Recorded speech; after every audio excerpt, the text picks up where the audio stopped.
Vous écoutez l'Ambition au féminin, épisode 116.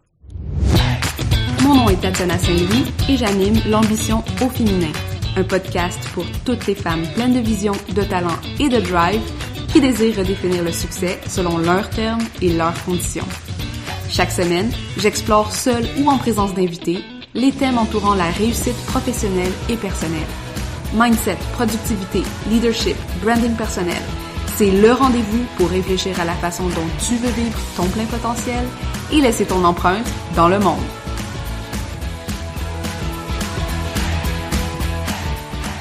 Salut les ambitieuses, comment vous allez aujourd'hui? J'espère que vous allez bien.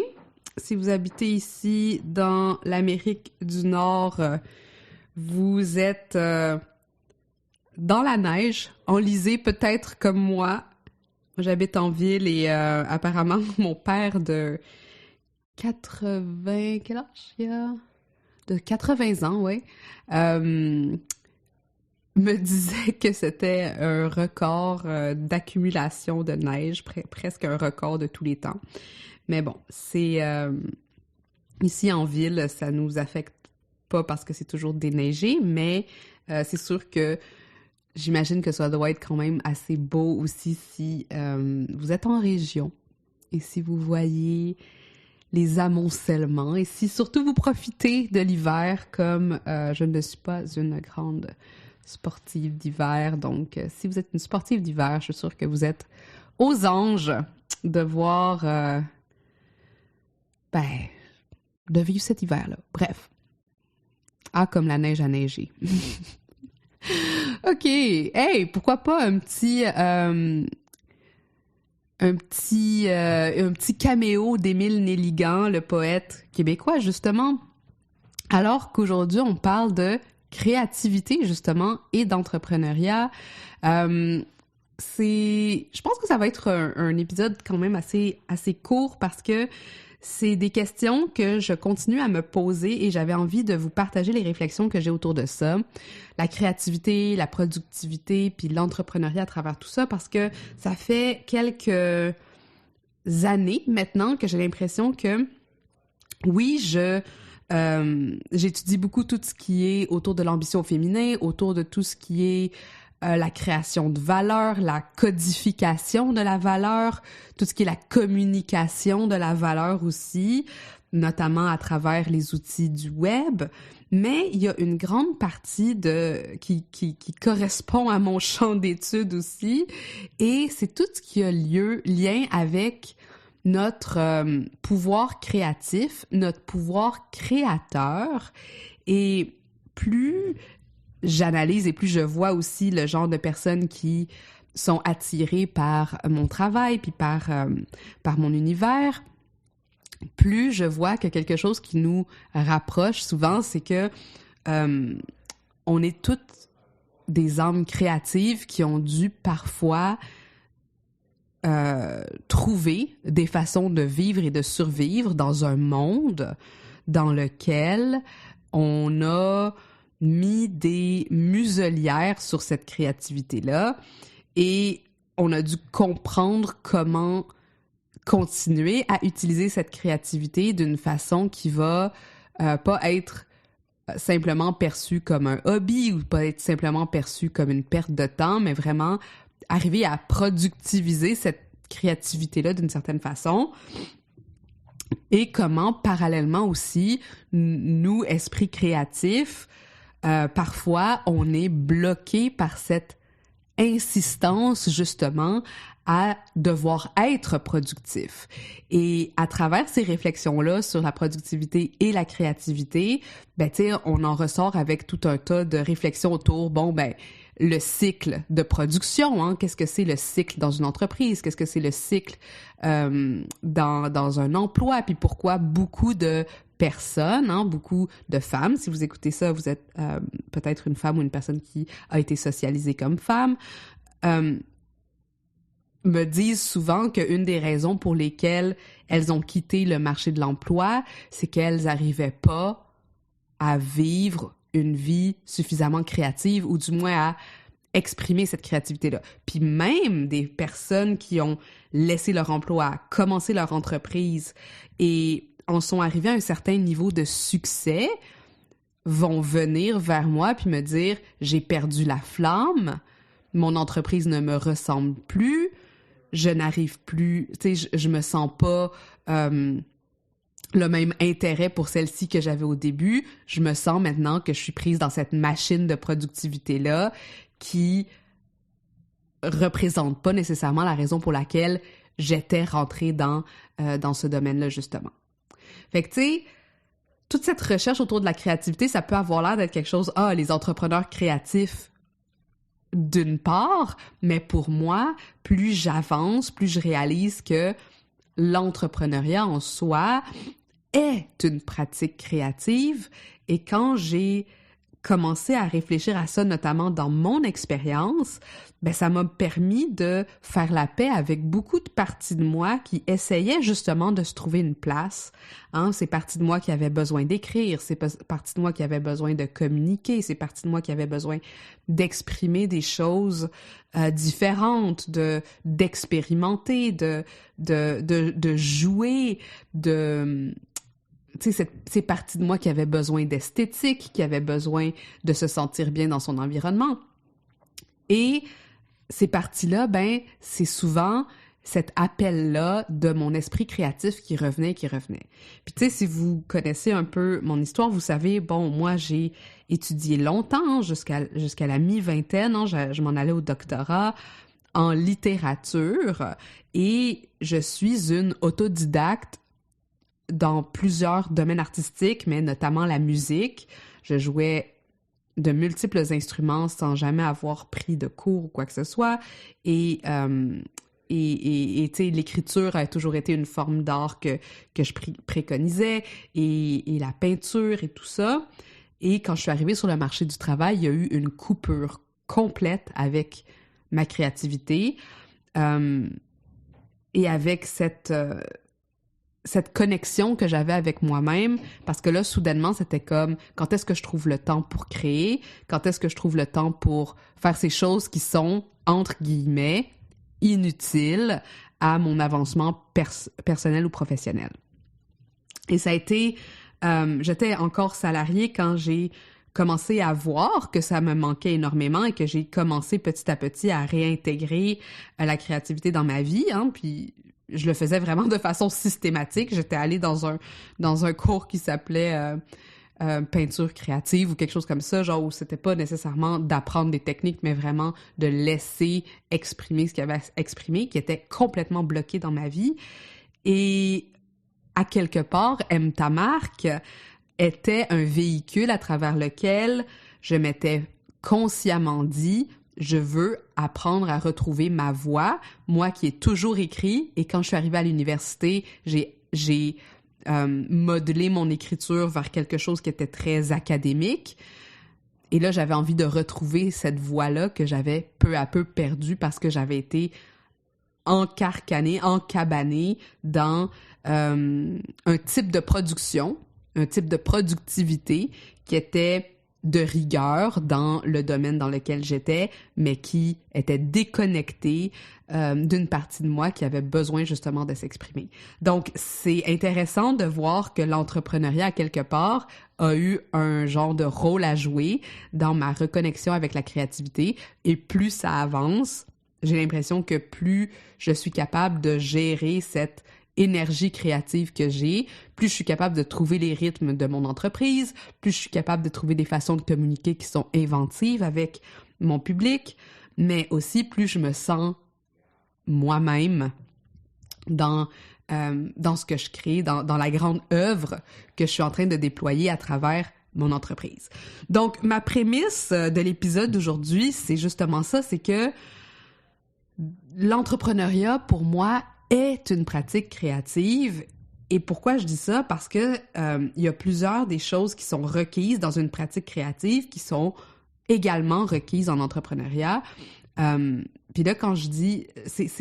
C'est important de mentionner que je dis pratique créative parce que selon moi, il y a une notion très importante dans la pratique qui est quelque chose de concret qu'on fait avec nos mains à quelque part, quelque chose qui va se matérialiser dans le monde, au lieu de simplement parler de la créativité at large, qui est simplement, une notion presque spirituelle, ou c'est une notion ou c'est une aptitude à laquelle tout le monde a accès. Hein? Tout le monde a accès à un certain degré de créativité, mais en faire une pratique créative, c'est autre chose. Une pratique créative, ça demande de l'engagement, ça demande de la persévérance, ça demande de s'asseoir toutes les X nombre de jours pour justement, faire sa calligraphie ou apprendre des nouvelles techniques d'aquarelle ou pratiquer son violon. Tu sais, vous comprenez ce que ça veut dire, là, une pratique. Hein? C'est quelque chose qu'on perpétue à travers le temps et dans lequel on s'engage. Donc, pour moi, je vois l'entrepreneuriat comme une pratique créative parce que, justement, une des premières caractéristiques de la pratique, c'est que ça demande, comme je viens de le dire, un engagement, une persévérance, un commitment, comme on dit en anglais, qui implique qu'on va s'atteler à la tâche jour après jour après jour, malgré le fait que peut-être l'évolution est très incrémentielle et parfois imperceptible. Hein? Puis cette persévérance-là à travers showing up, comme j'aime dire souvent, showing up jour après jour, showing up dans son entreprise quand on est en train de la bâtir, mais aussi quand elle est en train d'évoluer, apprendre ces méthodes justement ou c'est avoir cet amour de l'œuvre qui nous permet de s'engager sur le long terme, c'est quelque chose qui pour moi correspond autant à l'entrepreneuriat, à l'entrepreneur qu'à l'esprit créatif. Aussi, l'entrepreneuriat, tout comme la pratique créative, demande une certaine vision. Une vision, puis ici, je parle pas nécessairement genre c'est quoi ton but dans 5-10 ans, mais vraiment une vision dans le sens, une perception, hein, perceptivité, une capacité de voir. Et je me suis mis ici dans mes notes, une capacité de voir qui est à la fois introspective, donc à l'intérieur de soi, hein, quand je vous parlais de mon cours de peinture plus créative, tu sais, l'important c'était de voir, est-ce que j'ai une envie? Est-ce que j'ai une couleur qui me vient? Est-ce que j'ai un geste qui me vient? Puis ça venait de l'intérieur. De la même façon, en entrepreneuriat, on a des idées, on a des projets qui nous habitent. Et extrospective. C'est pas vraiment un mot, là, mais je voulais dire introspectif, extrospectif. Bon, c'est pas un mot, là. Puis il y a une raison pourquoi, parce que c'est vraiment difficile à dire, mais qui vient de l'extérieur. Et cette vision-là extrospective, comment moi je le conçois, c'est que on est aussi capable de percevoir ce qui vient de l'extérieur, ce qui vient des autres, ce qui vient de la communauté. Et donc, un artiste ou une personne créative va être capable, oui, de suivre ce qu'il y a en soi, mais aussi d'entendre ce que les critiques vont dire, ce que les mécènes vont dire, ce que les collègues ou ce que les personnes dans le même milieu vont faire. Tu sais, il y a comme une conscience de l'environnement externe aussi, qu'on retrouve naturellement en entrepreneuriat où on doit servir des clients, où on doit travailler avec un public et où on n'est pas dans un silo complètement coupé du monde. Hein. Fait qu'il y a cette vision-là dans le sens perception, connaissance, qui va du soi vers les autres et des autres vers le soi. Et je pense que c'est quelque chose qui rejoint les deux pratiques. Aussi, il y a cette conception de la maîtrise et du plaisir, hein, parce qu'une pratique artistique, une pratique créative, la raison pour laquelle on continue à le faire, c'est qu'à quelque part, il y a un plaisir qui est accompagné de cette volonté de maîtriser son art, de devenir meilleur, d'être capable de jouer une musique beaucoup plus difficile ou d'improviser alors qu'on n'avait pas beaucoup d'informations ou des choses comme ça. Et ce plaisir-là, il est dans un genre de difficulté qu'on est capable de outrepasser. Puis pour moi, l'entrepreneuriat, il y a la même dynamique, hein? Puis là, quand on dit maîtrise, on maîtrise pas seulement notre expertise, mais on maîtrise aussi notre connaissance de notre audience, notre connaissance de nos clients. et notre connaissance de l'environnement dans lequel on est, puis aussi notre habileté à être de meilleurs leaders, de meilleurs visionnaires, de meilleurs gestionnaires, tu sais, toutes ces choses-là qu'on développe en étant entrepreneur. Naturellement, c'est des difficultés qui se mettent dans notre chemin, mais ces difficultés-là procurent énormément de plaisir. Puis finalement, ben, l'entrepreneuriat, tout comme la pratique créative, implique des risques. Puis quand je dis risque en créativité, hein, je sais pas si vous avez déjà été devant un tableau complètement blanc sur lequel vous deviez tracer la première ligne, mais il y a une angoisse qui vient avec quel sera mon premier geste, quel sera mon deuxième geste, et quand est-ce que j'ai fini le tableau, même qu'à certains moments, on se dit « Je sens qu'il manque quelque chose, je sais pas quoi, laisse-moi mettre cette tache de couleur à cet endroit, sachant que peut-être je vais complètement gâcher ma vision. » Puis ce risque-là, ben j'ai pas besoin de vous l'expliquer en entrepreneuriat, vous savez c'est quoi le risque de devenir entrepreneur, non seulement par rapport à notre quotidien, mais aussi quand on commence à grandir, quand on prend des décisions qui impliquent pas juste nous, mais d'autres personnes, etc. Donc, on oublie souvent, je trouve, que l'entrepreneur a comme matière première cette créativité. Parce que, comme je l'ai dit en introduction, souvent on va distinguer entre créativité et productivité. Et j'irais même jusqu'à dire que de nos jours, et c'est c'est l'héritage de toute l'industrialisation et le capitalisme et toute cette notion de productivisme, hein, où la grande valeur était toujours à créer davantage, extirper davantage, extraire davantage des ressources. La créativité, d'un autre côté, est une ressource qui crée. Une ressource dans sa définition même, qui est quelque chose qui va toujours se régénérer. La créativité est hors temps. Elle n'a pas une date limite, elle n'a pas une spécificité dans l'espace-temps. La créativité aussi est hors économie, même sans le régime économique dans lequel on est, la créativité existerait, même si on était dans un régime économique complètement différent. Elle est présente et elle est la maîtresse de tout ce qu'on met au monde. Et la créativité travaille à un niveau immatériel, travaille au niveau des pensées. Et la pratique créative nous permet ensuite, ou l'expertise, hein, dans certains cas, ça va être pratique créative qu'on peut aussi parfois même définir comme expertise, va nous permettre de concrétiser ces choses, de matérialiser ces choses.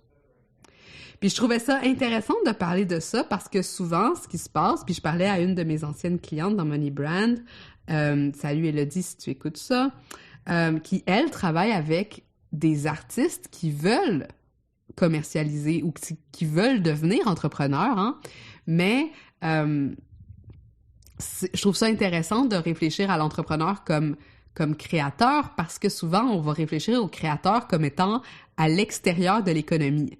Comme par exemple les grands scientifiques, hein. On imagine qu'ils créent, qu'ils sont au service de l'humanité parce que ils mettent leur pouvoir de pensée, leur pouvoir de réflexion, que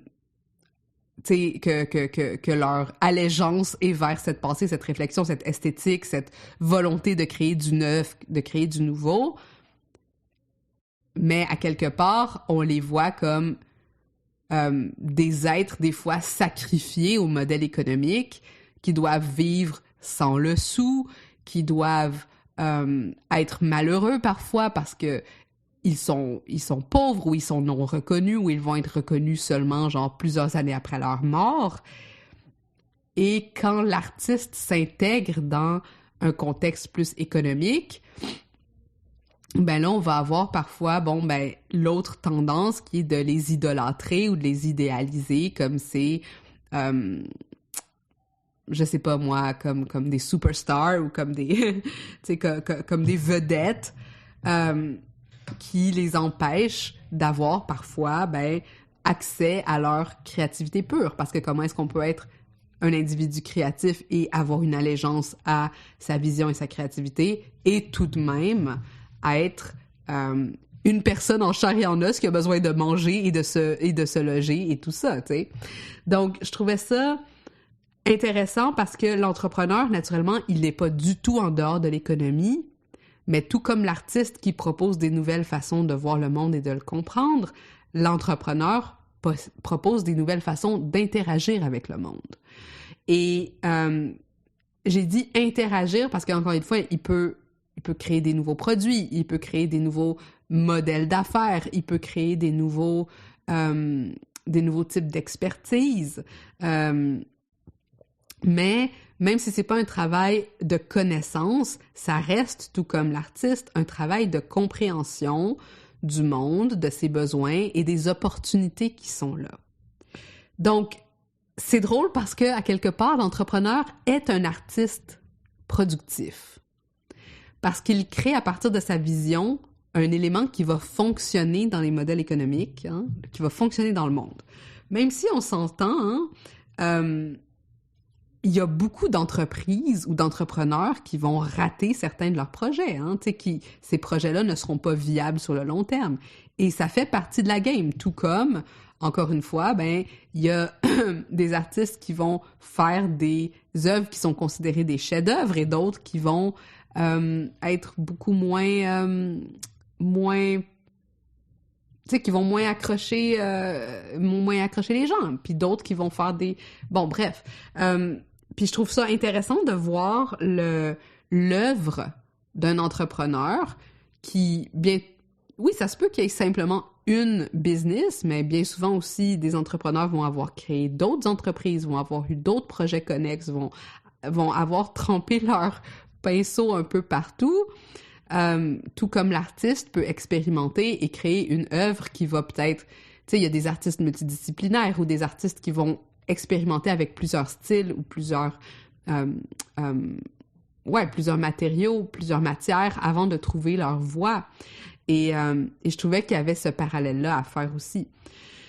Et quand on arrive à rejoindre créativité et productivité dans l'entrepreneuriat, c'est là que je pense qu'on a le potentiel de changer les choses, de changer le monde, de créer des nouveaux paradigmes, de créer des nouvelles façons de fonctionner, des nouvelles façons de travailler, de recruter, de rendre service, de recevoir de l'argent, de transiger.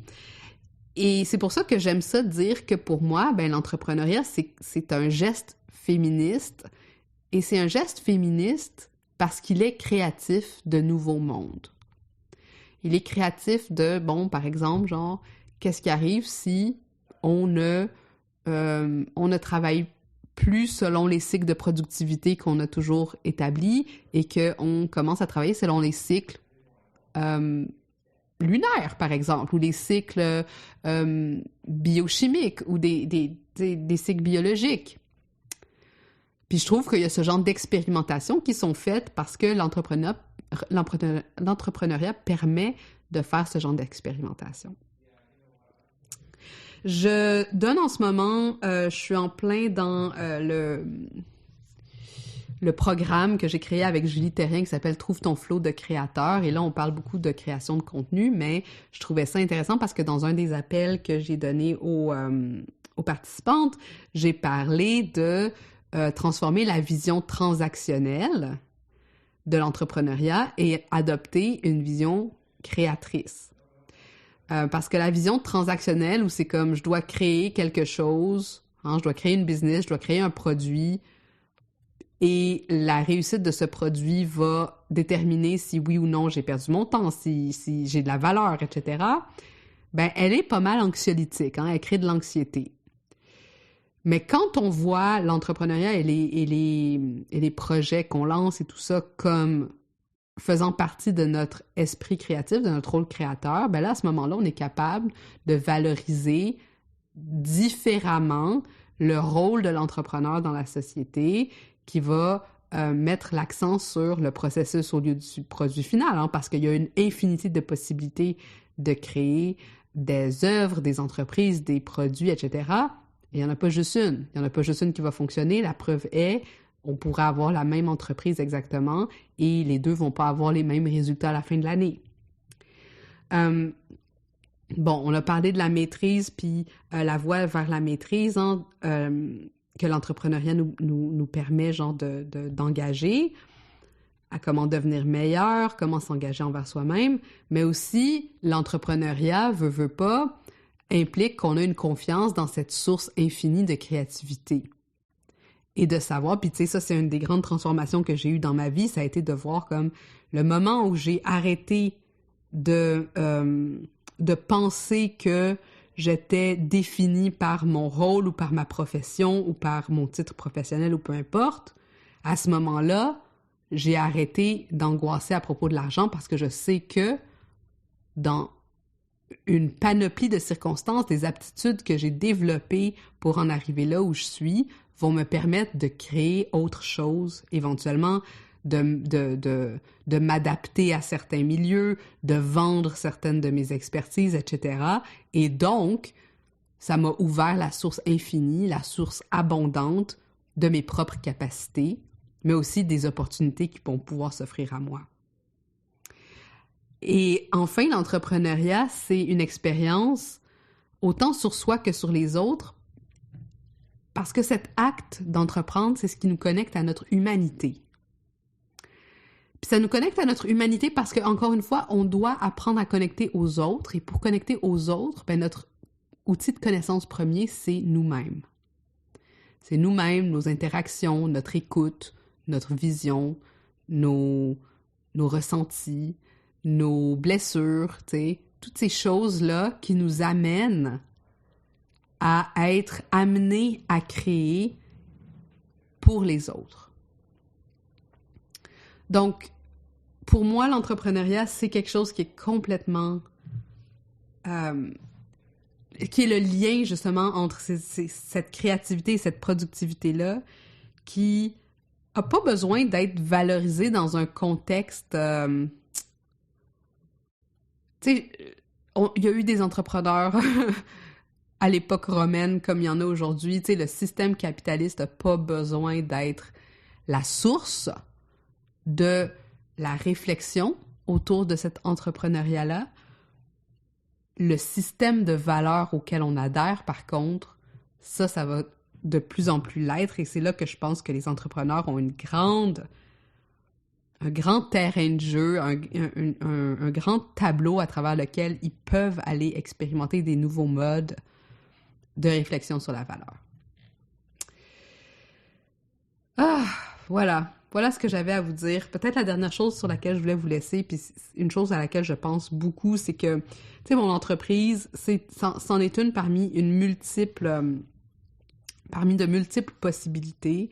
Et quelque chose à laquelle je pense souvent, c'est que elle me permet de bâtir mon œuvre, tu sais, mon legs. Et ce legs-là, il est à la fois, tu sais, je le lègue à mes clients à chaque fois que je travaille avec eux, je le lègue à mes auditeurs quand vous m'écoutez dans mes podcasts, je le lègue à travers mes écrits, je le lègue à ma fille à travers le capital et à travers l'exemple que je donne, tu sais. La façon dont je vis mon entreprise ou dont je la conçois, comment je la construis, devient une partie de mon œuvre. Puis c'est là que ça devient intéressant parce que là, c'est là qu'on est capable d'aller connecter ces parties-là à différentes étapes de notre vie puis de notre propre processus comme faisant partie du collectif. OK, je sens que c'était quand même assez dense comme épisode. Curieuse d'avoir vos ressentis, vos réflexions et naturellement, de continuer ce travail avec vous, cette réflexion avec vous. Voilà. Fait que les entrepreneurs, des créateurs, des artistes productifs. Pourquoi pas? Bonne journée et on se parle très bientôt. Salut les ambitieuses! Si tu résonnes avec le contenu que je te partage ici dans ce podcast, alors c'est que tu es prête à entrer dans l'univers de Money Brand. Money Brand, c'est mon programme unique de savoir-être entrepreneurial qui qui plonge avec toi autant au niveau de tes stratégies d'affaires, de visibilité et de positionnement que de ton mindset d'entrepreneur pour t'amener à assumer pleinement tes ambitions, embrasser ton identité d'experte et connecter avec les gens qui ont le plus intensément besoin de savoir qui tu es. Money Brand, c'est pas juste un programme de coaching et des stratégies marketing, c'est aussi une communauté tissée serrée, des réflexions en profondeur, du support hebdomadaire, des rires, parfois des pleurs et des grands chamboulements qui vont te faire sentir pleinement en vie et pleinement épanoui dans ta business. Alors, si tu es prête à transformer ton entreprise en un véhicule puissant d'épanouissement qui feel aussi bien dans ta tête que dans ton cœur et ton portefeuille, la première étape, c'est de venir nous parler de toi dans le formulaire de candidature. Sache que remplir le formulaire ne t'engage absolument à rien d'autre que d'avoir un beau tête-à-tête avec ta business, ta vision et tes valeurs, en plus de te donner accès à mon atelier « Comment établir une marque à la hauteur de ton potentiel, sans compromis sur tes ambitions, ton lifestyle ou ta personnalité. » Pour envoyer ta candidature, c'est facile. Rends-toi sur aime-ta-marque.com/moneybrand. Je répète, aime-ta-marque.com/moneybrand.